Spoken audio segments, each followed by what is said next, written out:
Hey everybody, Lewis here, 21 Soul at the Rope-A-Dope Room. I'm here with Mr. Jimmy Stevens. What's Welcome, up, man? brother. Good to see you again. Good to see you. Good to see you. It's always a pleasure when you get to come over the bridge into East Philly Yes. and see us. We have a lot to talk about. The many moods of Jimmy Stevens, the different projects that you've had here at Rope-A-Dope. But I first want to just ask you, why do you make music? It's a healing thing. Healing for you and healing for the world? At least selfishly for me. Hopefully the world is picking up and getting it, but it's just it's art. It's art. Well, we'll talk about that. I want to talk about the role of art because, a lot of times I spend time here just wondering, what are we all doing, So many times things are quantified or qualified as, commercial prospects or career prospects. And Right. There seems to be a whole lot more going on with everyone that's involved with Rope-A-Dope and and the people that we've met and just musicians in general. When did you start to play? I started playing late, maybe like 19, after high school. Do you remember the moment? Like, what was the thing? Aerosmith. Aerosmith? Aerosmith. Nice. Aerosmith. Nice. A particular track or album? Last Child. There you go. There you go. That funky, almost like rapping. Yeah.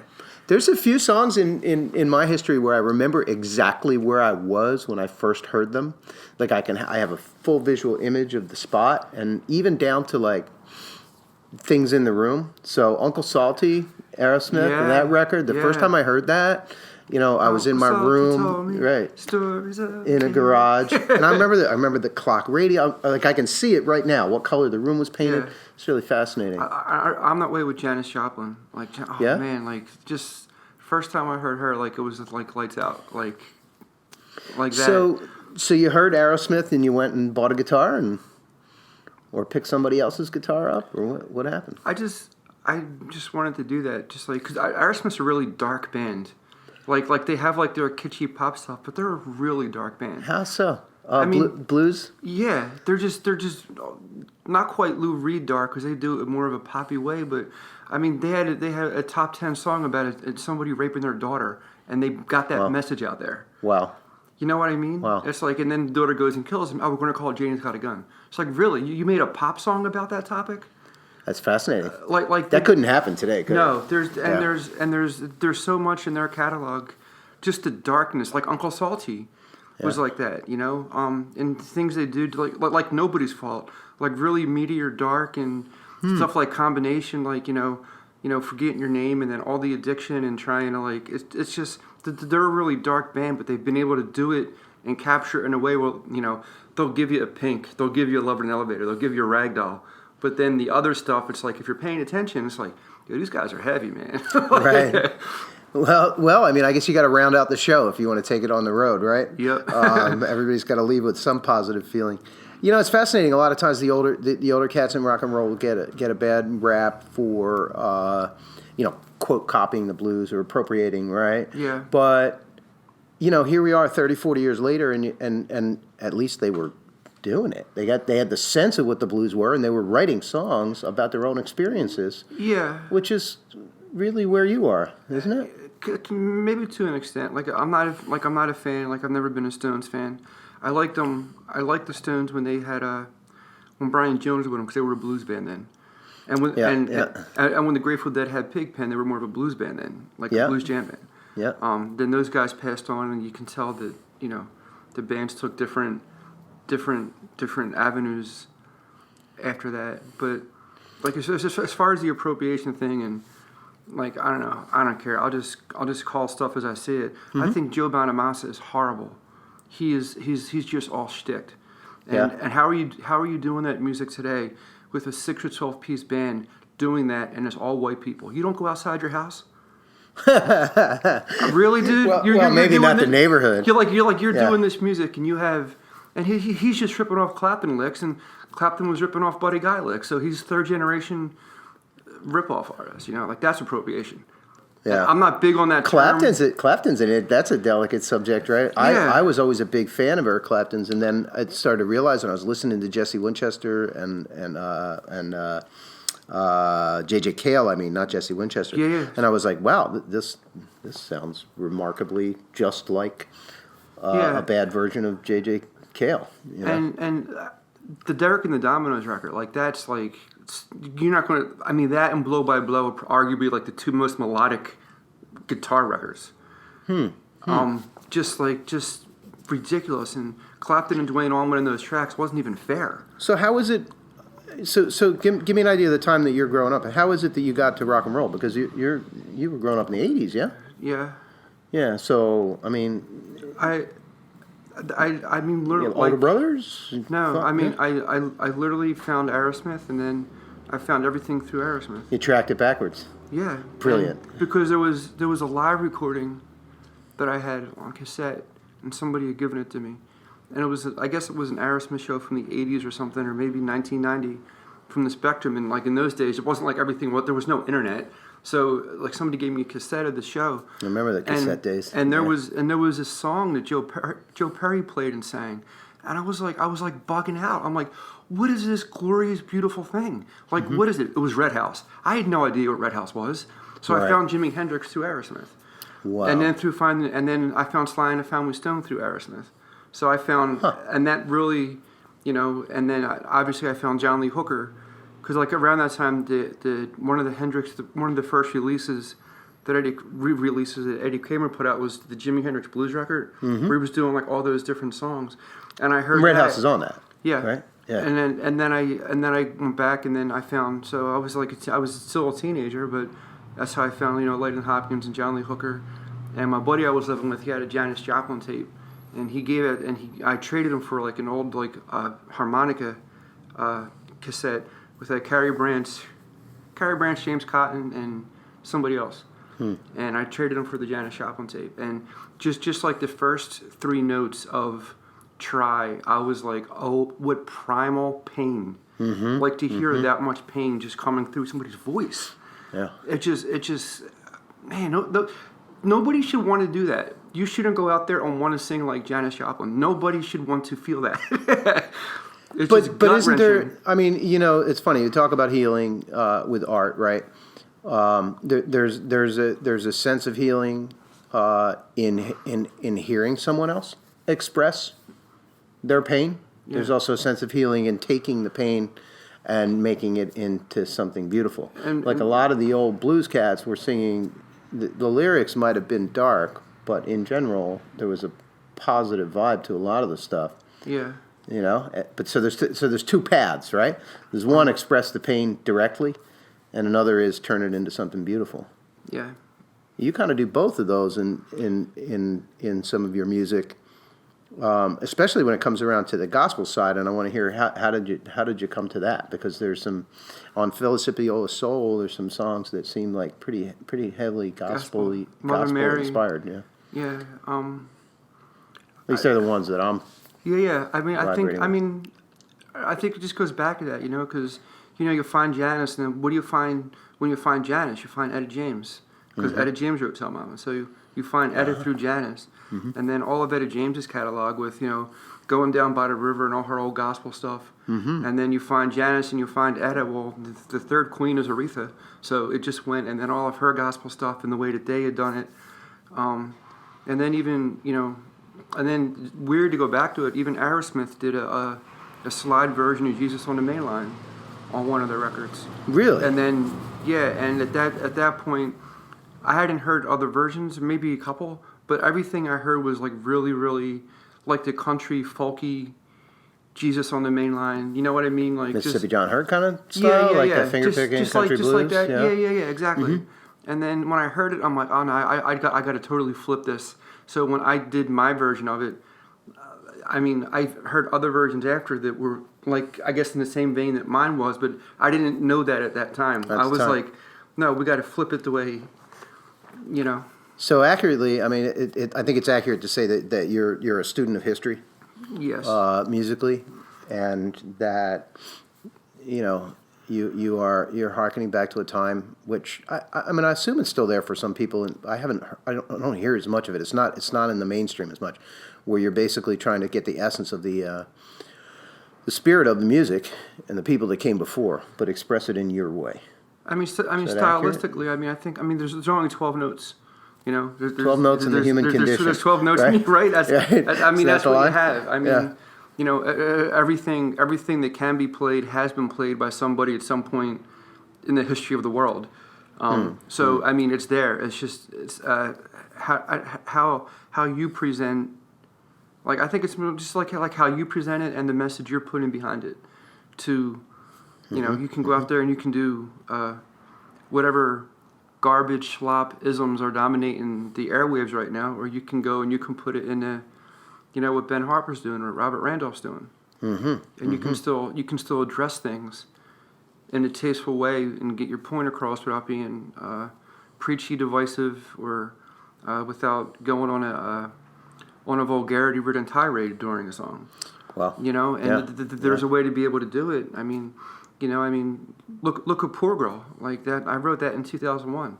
Like there's a way to present that and to get it out there. Like Mississippi Flu, there's a way to get things across in a style that people will be receptive to and relate to, and not so much be like, oh, well, this isn't.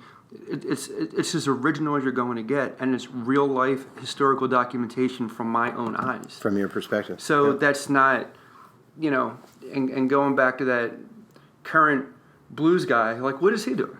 Like, how do you have all these world tours? Who do you know? Right. Like, I don't, like, and it's not even. Well, the business is dominated with regurgitation right now. There's no doubt about it, and it happens in the blues, and it happens in jazz for sure. But new things come up. Just for the record, so you're referencing songs that are mostly from the album Philosophy Old Soul, which came out this year. Yeah, only like 2 months ago, so and it's I still want new. to point out, we live in a time where there's so much content, and the delivery mechanisms are changing with the streaming services, that to me everything's new every day. Yeah. If I haven't heard it yet, it's brand new the minute I hear it. Yeah. I actually heard a Honey Dripper song that I completely missed in the 70s. Impeach the President. Of course, it got my attention. Got my attention right now. Well, yeah. And I mean, what an incredible track. And it was just like unwrapping a Christmas present for the first time. It wasn't like a re-gift or anything. It was beautiful. So, prior to that, Boxcar Blues, yeah? Yep. A stripped down Acoustic blues. Like 1920 record. Everything was delivered on it. Very intentional. Yeah. That thing's like an old friend. Like, I feel like I'm going to be just coming back to that. So recommend people to just kind of, put that in your library. Yeah, and totally. Every now and then, and totally different than On Our Way to Forever, and totally different than. On Our Way to Forever's first record, right? Record, With Rope It Up, yeah. And do you have a favorite track on, like a personal favorite on the last record, on Philosophy Old Soul? That's tough. I mean, I almost want to say Poor Girl. I don't know. Okay. I like Poor Girl. And I like. It's like asking you which is your favorite kid. Yeah, I know. Like, I really like Gulf of Mexico, the instrumental, the live track from 5 years ago. I really like that. Okay. So let's. It's funny. I was listening to Randy Newman last night. Speaking of new and not new, right? So I was with my fiance, who was talking about the hurricane and the Panhandle that just came through, and the lack of response from the United States government to devastation, and this kind of like, I think the discussion on the table was like, other presidents, they went down and took care of, they took care of people, and I popped on Randy Newman's Louisiana 1927 because I wanted to point out that this is nothing new, that weather and catastrophic events, sometimes man-made, have affected poor people in our country for a long time, and that our culture seems to turn a blind eye to those kinds of things. So the reason I bring it up is because you've got your Saints. Go Saints. Hoodie on. New Orleans is dear to you, as it is to many, and you went down and volunteered after the storms. Yeah, that's how I got. That's Katrina how I got down there. Actually, and a levee failure. I make sure to say levee failure every time now, yes, because that's an important distinction. In Mississippi, it was the storm. In New Orleans, is the flood. Very, very, very distinct. Right. Language, right. very. It's like Well, I think the shift in language there is, for people who are outside New Orleans, who are better off, who can say, or outside of these areas, and can say, active nature, whatever, right? But in fact, it was really a failure of our infrastructure and our government system that's supposed to protect the population. So that's why I say the levee failure. But totally. You went down. I throw my politics into every interview if I can. You went down and volunteered down there, and I was you in want it to talk for a about that a while. little bit and falling in love with New Orleans, really. Well, you don't pick New Orleans. New Orleans picks you. Got to be very clear about that. There you go. don't. The city weeds people out quicker than they arrive. So I was always lucky to be welcomed there by the city as a whole, and then obviously everybody musically. It's not an easy place to. It's not an easy place for people to be accepted, especially if you're not from there. Mm-hmm. And me being born here, and going down there, and the city is love. Everybody takes care of everybody, and there's nowhere else like it. I mean, I'm back here now until next year, and then I'm moving back down. I mean, I've spent more time in New Orleans since 2005 than anywhere else. Mm-hmm. I live there, but I'm back here now to, take care of these records, make some monies, and, Mm-hmm. New Orleans is beautiful. The people are beautiful, but it's a very difficult city to maintain and make a living in, musically or otherwise. So, do you think part of that difficulty is part of the beauty? I think there's the perpetual daily struggle that everybody goes through together in the city, and everybody's in the same boat. Mm-hmm. Some mm-hmm. people a little better off than others, but there's just so much pride in the city, Mm-hmm. for the city, by the city. I mean, you can't go 20 yards without seeing a fleur-de-lis or 5 Mm-hmm. on somebody's body, in somebody's window, on somebody's car. Mm-hmm. It's just there's that pride in the city for the entity of the people as one, and it's a special, beautiful place. I can relate a little bit. I think when people reflect on the beautiful places and aesthetics. I'm from Jersey, right? So Jersey's one of those places where a lot of people around the world, everybody knows New Jersey not so good, right? And I think there are plenty of people that live here who do get out into away from the highway exits and spend time in New Jersey, and you develop an affinity for a spot because of its nature and because of the way people interact with each other, and also because of the challenges. And there are people that like it like that. Let's put it that way. So, you're headed back to New Orleans, though. January. In January, yeah. January. And you're going to go into the studio and Yep. Be in Esplanade and another record. What can we expect? Sort of comparing it to your body of work so far. What's your intent with this next record?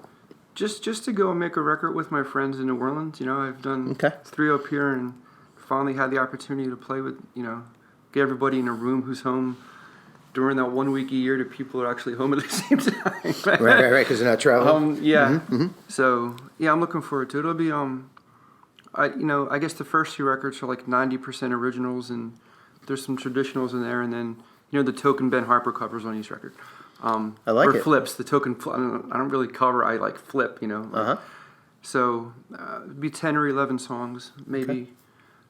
like about that, and I'm doing 4 covers on this album, so I'm excited about that because I feel like I'm doing these albums are like Philosophical Soul should have been the first one, and then On the Way to Things Forever are kind of backwards. usurped it. So Gotcha. I'm doing this in like a Pulp Fiction timeline. It's like or a Star Wars timeline. It's like So this one really should end up being the second one, and then somehow Boxcar Blues got in there, and it's like, what are you doing, man? Like, what are you? So I'm excited. It'll be it'll be blues. It'll be a little bit more on the funkier side, Good. Yeah, A little traditional more upbeat? gospel. Yeah. A little, yeah. It'll be. I'll be playing pretty much exclusively lap steel on this one. Okay. Finally, because that's like Good. that's my. I mean, I consider that my instrument. Whatever I do on guitar, harmonic, or whatever. But writing, whatever. But performing, like that's my. And I haven't been able to play it yet on any of the 3 records. It hasn't. Everything's just. Really? Yeah, and that's my instrument. Like that's what I do. I'm a lap steel player, and I have all this stuff for 3 records worth of, production and arrangement and guitar and harmonica playing. But it's like, aren't you? I guess I'm a lap steel player. I promise. Like that's what I do. That's what I do best. That's what I do. Right. So. I think that's just because you get people in a room and you want everybody to be comfortable and do their thing, right? Yeah. So you put Yeah. yourself last in that Yeah, process. yeah, So I always do. put yourself in the front this time. Yeah. Yeah. I figure it's all That'll be right. interesting. It's about time. I'm gonna shed this You're time. worth it. You're worthy. It's your record. Right? Like, Yeah. I'm like, yeah, I know. If people tease me, like, you never step out. You never. I mean, I guess I did on Fake News. I just kind of beat people up with that guitar track. There are enough people out there doing it wrong in the other direction too. I appreciate the balance of just laying back, and we've had a lot of that lately. Like we have certain people like some badass bass players or badass drummers, and it's like they're not really. You put the record on and you expect to hear them. Right. They're just like, no, this is the record I'm doing. So that's a sign of maturity and quality.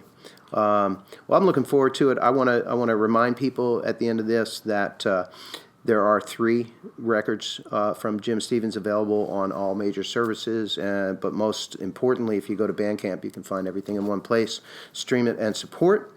And we're looking forward to the next record from Jimmy Stevens, 2019. I'm excited. Thank you so much, brother. Thank you, man.